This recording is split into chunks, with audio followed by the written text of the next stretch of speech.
Hello friends. आज इस video में मैं बात करने वाला हूँ कुछ बुक्स के बारे में जिनको रीड करके आपका माइंडसेट चेंज हो सकता है। तो कुछ बुक्स हैं इसमें इन्वेस्टर्स के लिए, कुछ बुक्स हैं इनमें ट्रेडर के लिए। तो सबसे पहली बुक मैं बात करने वाला हूँ आज, rich dad poor dad. So guys, ये बुक ना ही तो इन्वेस्टिंग से रिलेटेड है और ना ही तो ये आपकी ट्रेडिंग से रिलेटेड है। इन्वेस्टिंग आप बोल सकते हो, लेकिन इस बुक से हमें क्या सीखने को मिलता है एक्चुअली में, आपकी ये एक बुक आपके लिए बेसिक है, आपका माइंडसेट चेंज करने के लिए है। आप कुछ भी, आप करंटली आप जो भी कर रहे हो, लाइक जॉब कर रहे हो या आप किसी भी कंपनी में किसी भी पोजीशन पे हो, तो ये बुक आपको थोड़ा सा मोटिवेट करेगी कि नहीं, आपको कुछ एक्स्ट्रा करना है, आपको इस रैट रेस से बाहर निकलना है। आप सिर्फ इसलिए नहीं बने हो कि आप जॉब करो और बस अपने जो बिल्स हैं वो पे करते रहो। आपने कुछ भी एक क्रेडिट कार्ड लिया, उससे कुछ सामान खरीदा, फिर उसके लिए मेहनत कर रहे हो और उसको फिर पे कर रहे हो। आपने फिर और मेहनत की कि अगली बार मैं कुछ और अच्छा ले पाऊँ। तो ये बुक बताती है, the first thing is think like employer not employee. आपको लगता है कि मुझे आज मेरी सैलरी 50,000 है, अगर ये 55 हो जाए तो कोई और कंपनी अगर मुझे 55,000 देगी, मैं वहाँ चला जाऊँगा, मैं और मेहनत करूँगा। फिर अगले अगले मतलब अगले साल अगले रिक्रूटमेंट ने आप जाते हो और आप देखते हो कि नहीं, दूसरी कंपनी तो मुझे 70,000 दे रही है, मैं और मेहनत करूँगा। ये आपका एम्प्लॉयर ही आपको बोलता है कि आप, मैं आपको 5,000 और एक्स्ट्रा देता हूँ, आप मेरे पास ही काम कीजिए, आप और अच्छा काम कीजिए। आप खुश हो जाते हो और आप फिर वहाँ से चेंज करना नहीं चाहते। तो आपने क्या सोचा, एक लिमिट के लिए, लिमिट में सोचा आपने, लाइक एक एम्प्लॉय की जैसे सोचा, लेकिन एक एम्प्लॉयर के जैसा कि सोचोगे तो आपको क्या करना है, नहीं मुझे कुछ अलग करना है, मुझे इस रेस से निकलना है। मैं हमेशा यही नहीं सोचूंगा कि हाँ 5,000 10,000 20,000 के लिए मैं पूरी मेहनत करता रहूं और किसी के और के सपनों को पूरा करता रहूं। तो ये फर्स्ट पॉइंट है कि रेट रेस से आप बाहर निकलिए। सेकंड पॉइंट जब ये बताते हैं तो ये बोलते हैं कि एक्सपेंस करो, खूब खर्च करो, जितना पैसा आप खर्च कर सकते हो खर्च करो, लेकिन किसी वैल्यूएबल चीज़ में। लाइक आपने अपनी एजुकेशन में खर्च किया, आपने वहाँ से पढ़ाई ली, आपने वहाँ उसके बाद आपने जॉब कर रहे हो या कुछ भी कर रहे हो, वो एक वैल्यूएबल चीज़ है। तो आप कुछ कोर्स करते हो, कुछ बुक खरीदते हो, बुक खरीद के अगर आप रीड करते हो, अगर ये बुक आप खरीद के रीड करते हो तो आपको कुछ वैल्यू मिलेगी। तो ऐसी चीज़ पे आप खर्च करो जहाँ से आपको वैल्यू मिल रही है। या फिर एसेट पे, एसेट बाय करो, कोई एसेट अगर आप बाय कर रहे हो तो वो बाय करो। अब ये नहीं आपने कुछ भी, आपकी एक सैलरी आई है, अपने फर्स्ट डे पे क्या क्या बाइक खरीद ली, कार खरीद ली, इंस्टॉलमेंट भर रहे हो, ये नहीं करना। थर्ड चीज ये बुक बताती है कैश फ्लो के बारे में। आप कुछ भी चीज खरीदते हो, लाइक एसेट खरीद रहे हो, उस एसेट से आप कितना ऐसा करो कुछ कि वो जो रात में भी मतलब आपको वो इनकम प्रोवाइड करे। फॉर एग्जांपल आपने एक रेंट के लिए कोई घर खरीदा है किसी ने और वो रेंट आ रहा है, उसको आ रहा है, तो एक तरह से उसके लिए पास एक कैश फ्लो आ रहा है। उस कैश फ्लो को फिर से इकट्ठा करके फिर से एक घर ले सकता है। फिर उससे जो दोनों से फिर एक आएगा हमारा, दोनों से जो कैश फ्लो आएगा उन दोनों को इकट्ठा करके वो पहले वाले से भी हाफ टाइम में एक और घर खरीद लेगा, राइट। अब तीनों से जो रेंट आएगा, तीनों से फिर कैश फ्लो आ रहा है, तो एक एक तरह से एक टाइम आएगा जो हर साल एक नया घर खरीद सकता है। एक एग्जांपल के लिए था। तो इस तरह से वो कैश फ्लो है। आप ऐसी चीज को बाय करें, ऐसा एसेट में इन्वेस्ट करें जहां से आपको कुछ ना कुछ बढ़ोतरी होती रहे, उससे कुछ ना कुछ आता रहे आपके पास। तो कैश फ्लो के ऊपर बड़ी अच्छी बात कही है इस बुक में। एंड लास्ट पॉइंट इज कि आप जब भी किसी कंपनी में आप इन्वेस्ट करते हो तो ये सोचो कि मैं उसका ओनर हूं। अगर मुझे पूरी की पूरी कंपनी बाय करनी है तो क्या मैं उसको बाय करूंगा? अगर आप आज इन्वेस्ट करना चाहते हो, चलो मैं आरकॉम में इन्वेस्ट कर देता हूं, या फिर मैं कोई सुजलोन में इन्वेस्ट करना चाहता हूं, या कोई भी ऐसी टर्न अराउंड कंपनी आपके माइंड में आ रही है, आप कहते हो कि मैं उसमें इन्वेस्ट करना चाहता हूं, तो सोचो कि अगर वो पूरी की पूरी कंपनी आपको मिल रही है, आप उसके ओनर हो, तो क्या आप उसमें इन्वेस्ट करोगे? अगर आपका आंसर है नहीं, मैं तो इस कंपनी में, अगर मैं इसका ओनर हूं और मैं इसमें पूरा पैसा अपना यहाँ पे लगाना चाहता हूँ और ये पूरी कंपनी खरीदना चाहता हूँ, तो क्या मैं खरीदूंगा? नहीं, मैं नहीं खरीदूंगा। तो अगर आपको ये जवाब आता है कि नहीं, तो आप उस कंपनी में नहीं जाएंगे, आप उस कंपनी में इन्वेस्ट नहीं करेंगे। तो गाइज, ये था हमारे पॉइंट्स जो मुझे रिच डैड पुअर डैड से बड़े अच्छे लगे। नेक्स्ट बुक मैं बात करने वाला हूँ, वन अपॉन वॉल स्ट्रीट। ये पीटर लिंच की बुक है। सो गाइज, इस बुक में ये बताते हैं कि 6 तरह की कुछ कंपनीज के बारे में बात कर रहे हैं। लाइक कुछ साइक्लिक होती हैं, कुछ बहुत लो रिस्क होता है लेकिन लो रिटर्न देती हैं। लाइक आपकी कंपनी हो, HUL हो गई या फिर आपके टाटाज की कंपनी हो गई, वो एक टाइम पे क्या होगा आपको, जैसे एशियन पेंट्स हो गई या फिर डाबर हो गई, एक सेटल्ड कंपनी है लेकिन उनकी धीरे धीरे थोड़ी थोड़ी ग्रोथ कम हो गई है। ठीक है, इसी तरह से साइक्लिक पे बात करते हैं, वो टर्न अराउंड कोई कंपनी है या फिर किस तरह की बिल्कुल ही एकदम जिन पे कैश बहुत है लेकिन वो कंपनी की वैल्यू कुछ नहीं है, उन तरह की उस तरह की बात करते हैं। ऐसे कुछ कंपनियों को बताते हैं और वो बताते हैं कि किस तरह की कंपनी में किस तरह का व्यू आपका रहना चाहिए। क्योंकि आपने मान लिया कि मैं चाहता हूँ कि HUL मुझे साल का 100% रिटर्न दे दे, तो ऐसी एक्सपेक्टेशन नहीं रख सकोगे क्योंकि वो एक सेटल्ड कंपनी है, उसकी एक लिमिटेशन हो चुकी है अब ग्रोथ की। वो फिर से ये नहीं है कि आज उसने 100 ब्रांचेस खोली हुई हैं कल को 200 कर देगा, ऐसे नहीं हो पाएगा। तो एक लिमिटेशन है, नहीं हो गया, तो उस तरह से वो उनने उसको एक्सप्लेन किया है। आप इस बुक को रीड करेंगे तो ये चीज़ आप समझ पाएंगे। नेक्स्ट चीज़, अगर आप इस बुक को रीड करोगे तो नेक्स्ट आप समझ पाओगे इसमें कि इंडिविजुअल जो होता है और जो एक एक्सपर्ट है, यानी म्यूचुअल फंड मैनेजर है या बहुत बड़ा एक एक्सपर्ट है, उनके पास लिमिटेशंस हैं जो कि आपके पास नहीं है। यानी एक इंडिविजुअल ज़्यादा अच्छा इन्वेस्ट कर सकता है rather than mutual fund investor. For example आप बात कीजिए, एक कंपनी के पास 1000 करोड़ है और वो एक मार्केट कैप है जिसका 500 करोड़ है, क्या वो उसको बाय कर सकता है 1000 करोड़ से? नहीं, क्योंकि वो तो 500 करोड़ अगर उसमें लगा ही देगा तो वो पूरी कंपनी ही उसके पास चली जाएगी। और इस तरह से अगर वो चाहेगा भी तो भी नहीं लगा सकता। मान लीजिए उसको एक बहुत अच्छी कंपनी मिली जो कि अगले 10 साल में 10 गुना हो सकती है, 20 गुना हो सकती है, ठीक है, लेकिन उसके मैनेजर ने मना कर दिया कि नहीं, ये कंपनी तो आप नहीं सिलेक्ट करोगे, इसमें आप पैसा नहीं डालोगे, इसमें रिस्क है। ठीक है, कोई नहीं, लेकिन वही कंपनी जब 10x हो जाएगी, अब वो बड़ी कंपनी है, उसमें आप पैसा लगा सकते हो, उसमें रिस्क कम है, अब वो स्लो ग्रोथ वाली कंपनी हो गई है, अब आप लगा रहे हो। वही फंड मैनेजर इस टाइम पे लगा रहा है, वही फंड मैनेजर 10 साल पहले भी लगाने के लिए रेडी था, लेकिन क्या था, उसके पास रिस्ट्रिक्शंस थी। वो रिस्ट्रिक्शंस आपके पास नहीं है। आप छोटी कंपनी में लगाओ, आप अच्छी कंपनी में लगाओ, आपको आज बेचना है आज बेचो, कल बेचना है कल बेचो, आपको अच्छा नहीं लग रहा है इस कंपनी में कुछ सेल, आपको अच्छा लग रहा है कुछ कंपनी में बाय। तो इस तरह से आपके पास लिमिटेशंस नहीं है जो कि एक्सपर्ट्स के पास होती हैं। नेक्स्ट इस बुक में अगर आप पढ़ोगे तो नेक्स्ट आपको इसमें मिलेगा कि मल्टी बैगर्स को एक्चुअली में छोटा एक मतलब कंसेप्ट इसमें बताया कि मल्टी बैगर्स को भी आप किस तरह से फाइंड कर सकते हो।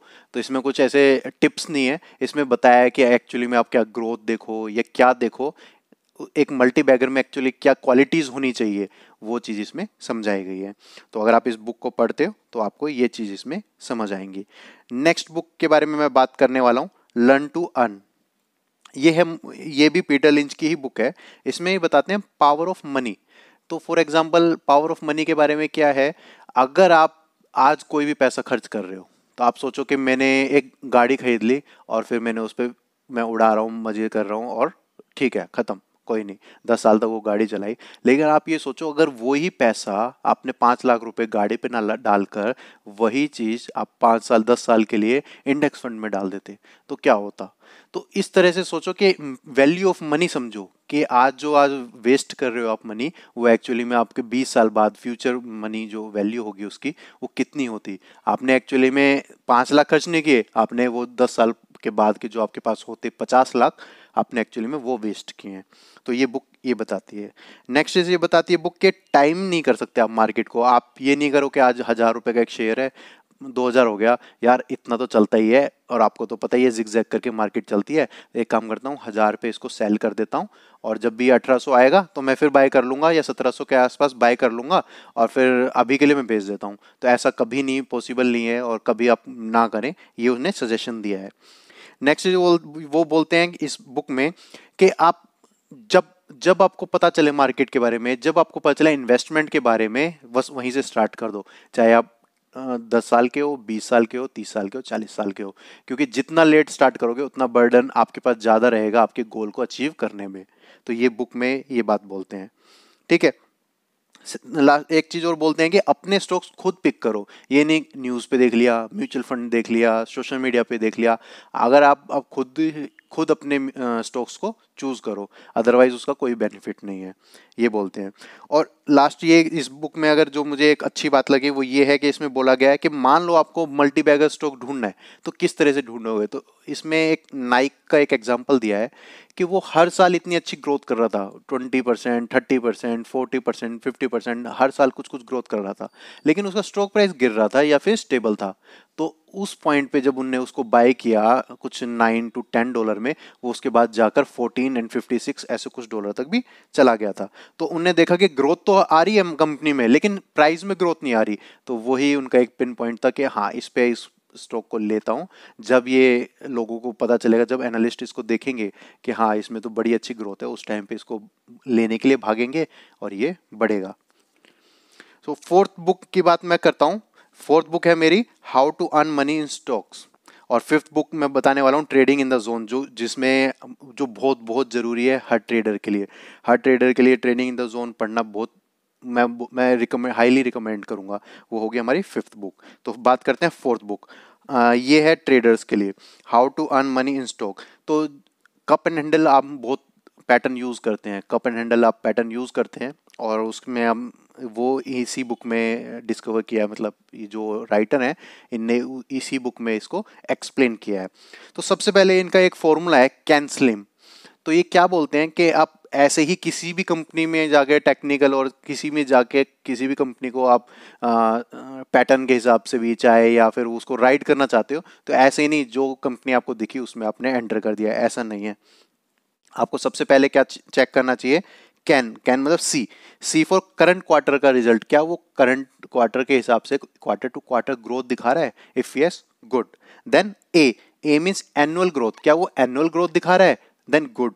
एन फॉर आपका वो कि कुछ प्रोडक्ट, क्या नया प्रोडक्ट ला रहा है मार्केट में, क्या कुछ नया इनोवेशन कर रहा है, जैसे फिलिप्स नीचे लिखता है इनोवेशन एंड यू, तो कुछ ना कुछ इनोवेट कर रहा है, या सोनी है तो कुछ ना कुछ इनोवेट कर रहा है। अगर वो कुछ ना कुछ हर बार कुछ ना कुछ इनोवेट कर रहा है, तो वो कंपनी में आगे जाके उसकी वैल्यू आपको दिखेगी। देन वो बोलता है एस सप्लाई। सप्लाई का मतलब इन द सेंस उसका ये है कि मार्केट में कितनी सप्लाई उसकी कम हो रही है, इन द सेंस कि वो बोलना चाह रहे हैं कि प्रोमोटर कितना बाय कर रहे हैं। तो अगर आप प्रोमोटर बाय कर रहा है तो इसका मतलब उनको अपनी कंपनी पे विश्वास है, तो आप भी उस पर विश्वास रख सकते हैं। L means lagger. तो बहुत सारे एक ही फील्ड में काफ़ी सारे स्टॉक्स होते हैं, और आप देखते हो कि एक स्टॉक चल नहीं रहा, बाकी सब चल रहे हैं, तो आप उस पॉइंट पे आप देख सकते हो कि वो सब कुछ भाग चुके हैं, तो रिलैक्स, अब वो बिल्कुल ही भाग चुके हैं, तो उसमें ना घुसकर जो अभी नहीं चला है आप उस पर ट्राई कर सकते हैं, रेदर देन जो भाग चुका है उसको लेने से, राइट। I means institutional. तो ये कहते हैं, ये देखो बिल्कुल अपोजिट कहते हैं, जो पीटर लिंच बोलते थे कि इंस्टीट्यूशनल बाइंग ना हो, वहाँ पर आप पहले एंटर करो, उसके बाद इंस्टीट्यूशन तो आ ही जाएगा जब वो कंपनी की वैल्यू देखेगा। ये बोलते हैं कि इंस्टीट्यूशन जहाँ पर है, जिसमें अच्छा बाय किया हुआ है, आप उसमें एंटर करो, उसमें आपको वो मतलब जो रिटर्न है वो जल्दी मिलेगी। यानी उसमें आप जब देखेंगे लोग कि इंस्टीट्यूशन भी है, तो वो आप उसमें ज़्यादा वैल्यू देंगे, रिटेलर भी, और वैसे भी उसका मतलब प्राइस, ये थोड़ा ट्रेडिंग से रिलेटेड हो गया, तो वो प्राइस की आपको मोमेंटम बोल सकते हो, या फिर जल्दी आपको एक रिटर्न मिल सकती है। Last is M can slim. तो एम है मार्केट में आपको ये बोलता है कि आप जो एक पूरा एवरेज होता है, यानी निफ्टी 50 से आप उसको कंपेयर कीजिए। आप अगर किसी, ये बुक में बोलता है डोगो नेस्डेक को, तो ये बोलता है कि उससे कंपेयर कीजिए, देखिए जो ज़्यादा स्ट्रोंग है वो आगे जाके स्ट्रोंग ही रहेगा, वो आगे जाके आपको ज़्यादा रिटर्न। तो ये है हमारी how to earn money in stocks. तो इस बुक में आपको ये सब चीज़, अगर आप पढ़ते हो तो ये सब चीज़ आपको मिल सकती है इसमें। अब लास्ट बुक में आपकी बात करने वाला हूँ ट्रेडिंग इन द जोन। तो trading in the zone book क्या है, साइकोलॉजी के ऊपर बुक है। ये बोलता है कि ये टेक्निकल एनालिसिस तो ठीक है, कोई दिक्कत नहीं है, फंडामेंटल एनालिसिस करता है कोई तो ठीक है, लेकिन इससे मार्केट नहीं चलती, इससे आप पैसा नहीं कमा रहे। आपको क्या है, आप किस तरीके से अपनी ट्रेड तो ले ली, लेकिन ट्रेड को कैसे मैनेज करते हो। आपने ट्रेड तो ले ली, लेकिन ट्रेड से आप कैसे एग्जिट करते हो, आप उसको किस तरह से होल्ड करते हो, किस तरह से आपके माइंड में क्या चलता है, उसके ऊपर है ये बुक। तो मैं सबको रिकमेंड करूंगा, ये बुक तो सबको रीड करनी चाहिए। तो फर्स्ट पॉइंट ये बात करता है कि आपने रिस्क लिया, रिस्क के बारे में बात करता है ये। आपने कोई भी रिस्क लिया और आपका स्टॉक गिर गया, अब आपने कहा कि काश ये बस मेरे बाय प्राइस पे आ जाए तो मैं निकल जाऊं, मेरा रिस्क जीरो हो जाएगा। तो आपने क्या किया, बाय प्राइस पे एग्जिट कर दिया, और आपने कहा हाँ देखो मैंने रिस्क लिया था लेकिन मेरा एग्जिट कर दिया जीरो, मैंने कितना अच्छा काम किया कि मैंने अपना जो लॉस था वो नहीं होने दिया। तो इसमें ऑथर बोलते हैं कि ये कोई रिस्क नहीं होता, ये सिर्फ आपका फॉर्म होता है कि काश मेरा वापस हो जाए, मैं लॉस नहीं ले सकता, इसलिए आपने उसमें बाय तो किया, और सिर्फ जैसे ही आपके प्राइस पे आया आपने एग्जिट कर दिया, तो ये कोई रिस्क लेना नहीं होता। तो उसने बोला सेकंड बात क्या बताई कि हम कई बार हमारे माइंड में आता है कि मैंने बहुत गलतियां की है, मुझे समझ आ गया है, अब एक काम करता हूँ, सब कुछ सेल करके फिर से रीस्टार्ट करता हूँ अपनी ट्रेडिंग को। तो ये कोई सॉल्यूशन नहीं है। आपने क्या किया, जो भी गलत खरीद लिया, आपको पता चला है तो बहुत गलत है, अब ये मेरा मैं इसमें स्टॉप लॉस पे भी नहीं निकला, अभी तो गिरे जा रहा है, मैं क्या करूँ। तो उसमें तो निकलना चाहिए। ये उस पॉइंट के बारे में बात नहीं कर रहा, ये कह रहा है कि एकदम से आप चाहते हो कि मैं सब कुछ रीस्टार्ट करूँ, मैं नया ही बिल्कुल सब कुछ भेज दूँ, फिर से स्टार्ट करूँ। तो ऐसा नहीं, आपने जो चीज़ ली है, आपने उसमें गड़बड़ की है, आप उसको वहीं की वहीं सोल्व कीजिए। चाहे वो स्टॉप लॉस अगर आपने नहीं निकले हो तो वहीं पे स्टॉप लॉस में नहीं निकले हो तो जहां पे आपने देख लिया वहीं पे एग्जिट करो।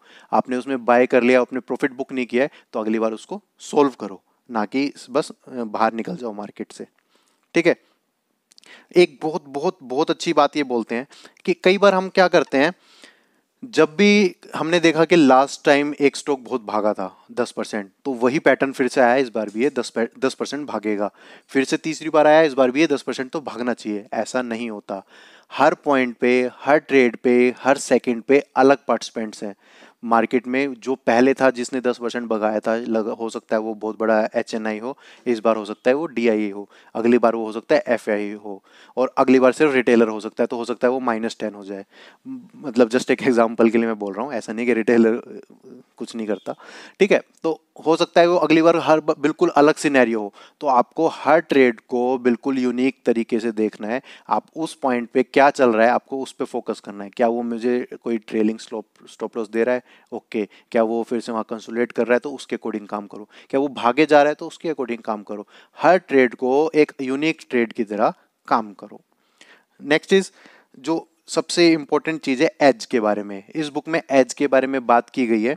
तो एज के बारे में ये बात बोलते हैं कि एज कोई ये चीज नहीं है कि आपने कोई स्ट्रेटेजी सीख ली। एज ये नहीं है कि मेरे को फंडामेंटल आ गया है, या फिर एज ये नहीं है कि मेरे को टेक्निकल एनालिसिस आ गया है, मुझे सारे पैटर्न्स आ गए हैं। एज इज कि किसी भी चीज में आप किसी भी अलग दूसरे ट्रेडर से आप क्या कैसे बेहतर हो। क्या दूसरा ट्रेडर था वो 10% पे निकल गया, लेकिन आप निकले 11% पे, तो आपने वहां पे क्या किया, आपने पेशेंस दिखाया, होल्ड किया, वो है आपकी एज। किसी ने क्या किया, सिर्फ 100% पे निकला, लेकिन आपने देखा कि हाँ, मेरा टेक्निकल एनालिसिस बोलता है कि उस पॉइंट पे ये सेल ऑफ आ सकता है, और मैं निकल गया। तो यहाँ पर टेक्निकल एनालिसिस आपकी एज नहीं है। आपने उसी डिसीजन पे आपने अपने रहे, उसी डिसीजन पे आपको अपने ऊपर कॉन्फिडेंस था, निकले, तो वो कॉन्फिडेंस आपका एज है उस टाइम पे। तो आपका एज कुछ भी हो सकता है, जो आपको दूसरे ट्रेडर से बेहतर बनाए, वो आपका एज है। आपने कुछ अच्छा पढ़ा हुआ है, आपने उसको अप्लाई किया, ये आपका एज है। आपको कॉन्फिडेंस था अपने ऊपर, आपने कन्विक्शन के साथ किसी ट्रेड में रहे, वो आपका एज है। आपको अगर उससे बेटर, अगर आपने कन्विक्शन दिया लेकिन वो माइनस में चला गया, तो वो एज नहीं है आपकी। ठीक है। आपने बेहतर क्या किया उसमें, आपने जो चीज़ उसमें अप्लाई की वो तो फेल हो गई, तो वो आपकी एज नहीं है। तो एज है जिसमें आप कुछ बेहतर कर रहे हो औरों से, और वो आपको बेनिफिट दे रही है, वो चीज़ आपकी एज है। तो वो एज कुछ भी हो सकता है। ठीक है। आपके सोचने का तरीका, आपके कुछ काम करने का तरीका, या आपके स्टॉक सिलेक्शन करने का तरीका, कुछ भी हो सकता है, वो एज होगी। सो गाइज, अगर आपको ये वीडियो पसंद आई, आपको जो मैंने एक्सप्लेन किया 5 बुक्स के बारे में, अगर आपको पसंद आया है, आप कोई और बुक के बारे में आप पूछना चाहते हैं, हाँ, एक चीज़ मैं यहाँ पे मेंशन कर दूं, ये 5 बुक मैंने पढ़ी हुई हैं। ठीक है। तो आपको कुछ भी अगर इसमें लगता है कि आपको अच्छी लगी, तो प्लीज़ कमेंट सेक्शन में बताएं, और मैं इसी तरह के कुछ ना कुछ अलग अलग डिफरेंट डिफरेंट जो भी मुझे लगेगा रिक्वायरमेंट हो सकती है किसी की, वो उस तरह की मैं वीडियोस कवर करता रहूँगा। तो अभी के लिए मैं इस वीडियो को एंड करता हूँ। प्लीज़ लाइक कीजिए, सब्सक्राइब कीजिए, अपने फ्रेंड्स के साथ शेयर कीजिए, और गाइज आपका रिस्पांस मुझे मिलता रहेगा, तभी मैं और ज़्यादा वीडियो बना पाऊँगा। आपका रिस्पांस नहीं आएगा तो फिर मुझे ऐसा लगेगा कि शायद मैं अपना ही टाइम वेस्ट कर रहा हूँ या क्या। तो आपको प्लीज़ मुझे रिस्पांस दीजिए, आपको किस तरह की वीडियो चाहिए, और ये वीडियोज़ आपको अच्छी लग रही हैं, नहीं लग रही। सो मैं यहाँ पे इस वीडियो को एंड करता हूँ।